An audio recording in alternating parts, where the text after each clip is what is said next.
Hello, it's Scott Manley here, with a 360 video designed to put you inside the data.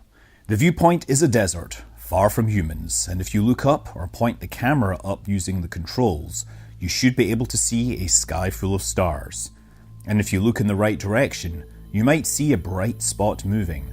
That's the International Space Station. Passing overhead, it's one of the brightest objects in the sky, brighter even than Venus. But it's just one of many objects, and I want to show you just how many satellites are up there, so I'm going to make them all visible to your naked eyes.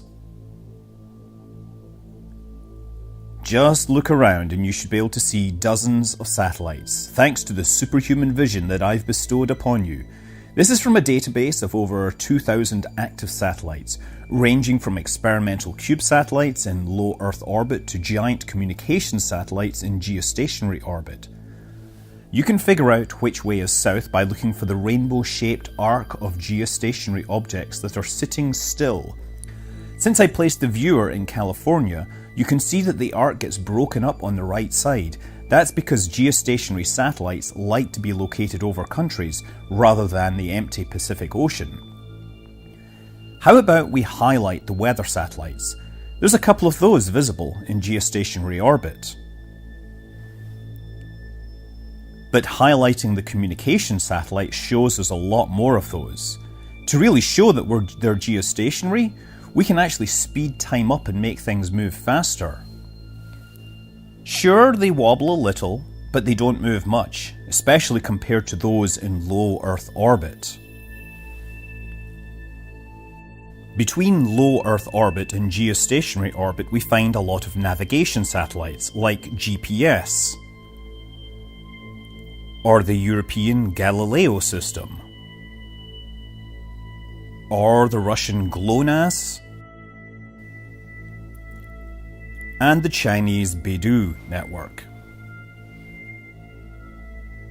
But most of the objects flying by quickly are in low Earth orbit. So in this orbit, there's things like communication networks such as Iridium, Orbcomm, Starlink, and various others. And low Earth orbit is a fantastic place to get information on the surface of the Earth. So here we also find lots of Earth monitoring spacecraft, including hundreds of Dove CubeSats that image the Earth on a daily basis. Space is also important for military operations, and in low Earth orbit there are a number of military satellites. Not all of these actually officially report their locations, but amateur satellite trackers can follow them nevertheless. And since we're talking about military activities in space, I've highlighted a number of pieces of space debris that are the result of anti-satellite weapon tests in the last 20 years or so. After a satellite is destroyed, it remains in orbit. Indeed, any debris tends to stay in orbit. So here we've got a total of 15,000 pieces of extra space debris on top of the 2,400 or so actual active satellites, and every single one of these is a potential threat to another satellite.